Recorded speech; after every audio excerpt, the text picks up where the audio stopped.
Very great song right there by Miriam the Psalmist. We love your consistency rather, woman of God. You're such a great talent and a blessing to the nation. What a song. I love the video. I love the instrumentation as well. The content, the really content.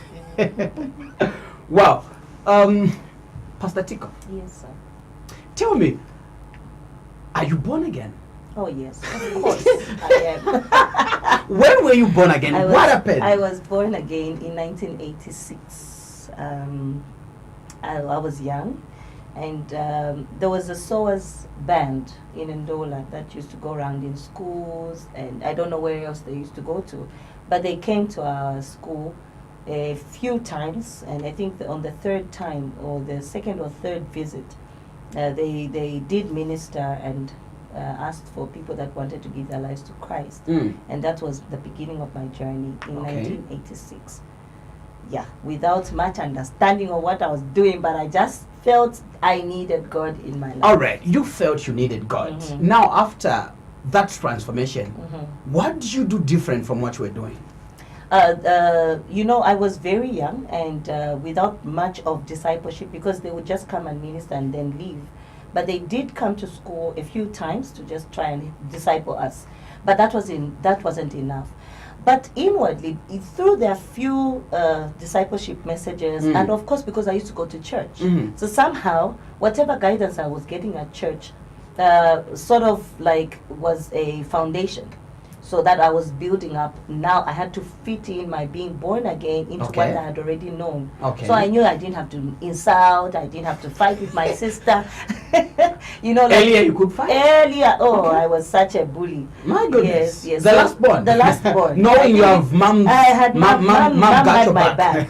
Yes, so I was very safe. But of course, I think everyone in the house knew, this one is naughty, you know. So, but I just started like talking to myself to say I need to, you know, pull away from some of these things, and I had to be nice. Whenever I felt like, no, I shouldn't give this one this thing, I felt I should. So there were just a few things pertaining to my character that I had started working on.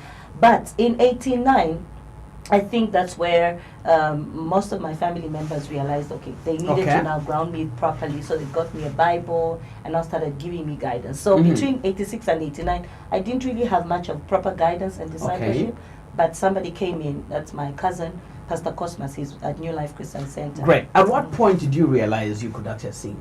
Were you making noise in terms of I actually loved singing. When bathing, when sweeping, when cooking. Exactly. Because usually it's birthed from there. Oh, yes. Actually, singing was like, I was born a singer. That's what I would say. The only thing is realization of what kind of music I wanted to do. Otherwise, at the age of 5, 6, thereby I would stand by the mirror, stand by the window, you know, the reflection of the window. I would wear my mom's wigs and stuff. You know, so start skanking around. Of course, because I was not saved. So I used to imagine myself as Tina Turner or something like that. Exactly. But you know, I just knew that I loved singing. Even at nursery school, I used to do some leads. But till 95, my journey of singing gospel music or taking music as a ministry and my profession seriously started in 95. And that was when I was working with Pastor B.J. Ngosa. So yeah, that's how I started walking in this path. And towards writing songs and being a vessel, basically, How did you receive the prompting of probably saying, it's high time I did an album? Well, I will not lie, it was very exciting. And what inspired? I was inspired by a whole lot of things. But my main inspiration has always been God. That time I was going to New Life Christian Center under Bishop Neri Chkwanda right now. That time Pastor Matthew Chkwanda, we used to call him Pastor, was like the father figure in my life, because he would always talk about Tiko sings well, Tiko does this. So somehow that gave me a push.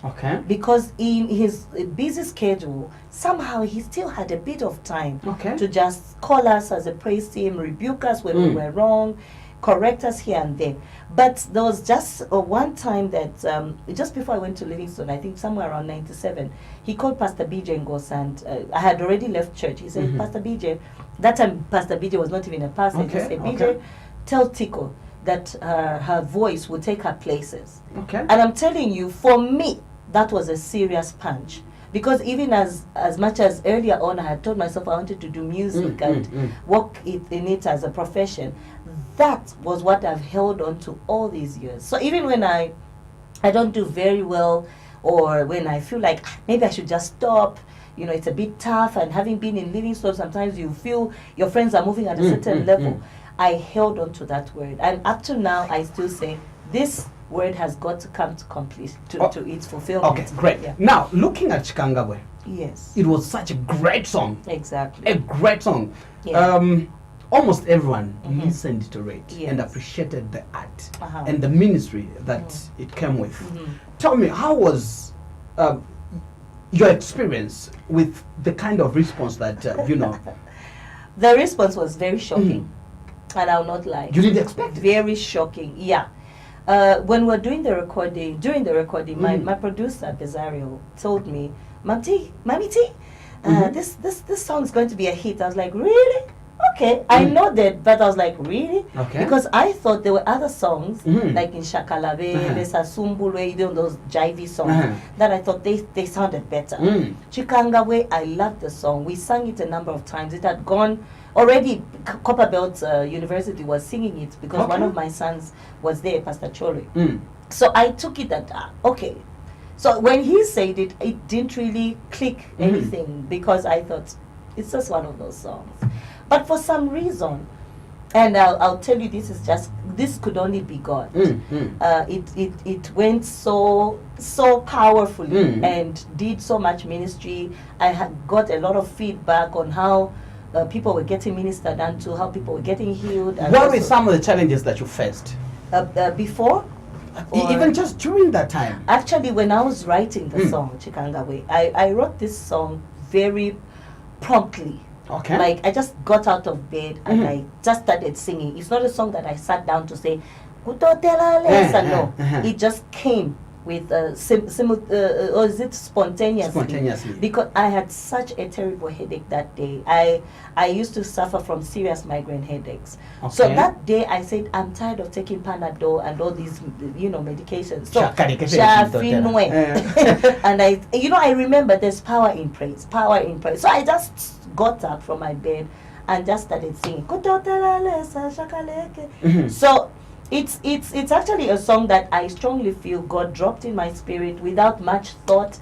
I didn't have to think about it. I didn't have to think on how I wanted it to go. Okay. And that's why somehow I keep repeating the same thing. And I didn't want to add a few other things. Wow. I felt this was it. So the way I got healed was so miraculous because that migraine went, and I tell you, I can't explain at what moment I felt the migraine go. Okay. By the time I was done singing that song, in those few minutes, it had left me. And I didn't realize until the following... The time you're recording? No, the time I was writing the song. Okay. Yes, after that spontaneous move. So I only realized the following day that the time I started singing that song, that's how my headache left. But I couldn't point at what moment it stopped. Yeah, so that's how, by the time we're recording this song, it already had a serious ministration to me. Okay. So I do understand that it is such a powerful song because of what it did to me. Even though I didn't understand its power until it was already released. Yeah. All right. That's your song. Let's listen to it. Yes.